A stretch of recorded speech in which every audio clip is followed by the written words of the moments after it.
Big boss season 8 ఇవాళ start కాబోతుందన్న విషయం మనలో చాలా మందికి తెలుసు. అయితే అందులో భాగంగా చాలా మంది కంటెస్టెంట్స్ అంటే 13 కంటెస్టెంట్స్ ఇవాళ బిగ్ బాస్ హౌస్లోకి ఎంట్రీ ఇవ్వబోతున్నారు. అందరూ ఎవరెవరో మనం ఇప్పుడు తెలుసుకుందాం.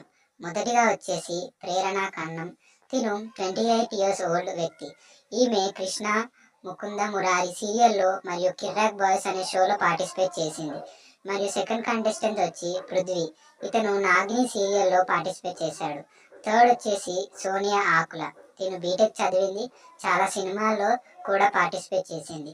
నెక్స్ట్ వచ్చేసి యష్ గౌడ. ఈమె కూడా ఒక సీరియల్ యాక్టర్ మరియు కన్నడ ఆర్టిస్ట్. నెక్స్ట్ వచ్చేసి తేజస్విని గౌడ.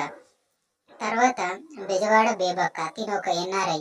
మోస్ట్ ప్రాబబిలీ ఇన్స్టాగ్రామ్లో చాలా ఫేమస్ అయ్యింది. నెక్స్ట్ కంటెస్టెంట్ వచ్చేసి అభినయ్ నవీన్. తిను ఒక రైటర్ మరియు డైరెక్టర్ కూడా. నెక్స్ట్ వచ్చేసి నైనిక. తిను డీలో డాన్సర్గా కూడా చేసింది. ఒక మంచి పేరుతో డీ మొత్తాన్ని ఒక ఆట ఆడిచ్చిందని చెప్పవచ్చు.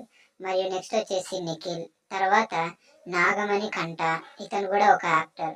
మరియు ఆదిత్య ఓం. తిను కూడా ఒక యాక్టర్. తర్వాత శేఖర్ భాష. ఇతను కూడా రేడియోలో దీంట్లో పార్టిసిపేట్ చేశాడు. ఇంకా లాస్ట్ కంటెస్టెంట్ వచ్చేసి విష్ణుప్రియ. విష్ణుప్రియ నార్మల్గా మన అందరికీ చాలా మందికి తెలుసు. తను పోవే పోరా షోస్ మరియు 2005లోనే తిను ఒక యాక్టర్గా సినిమా ఇండస్ట్రీకి పరిచయం అయింది. So please subscribe.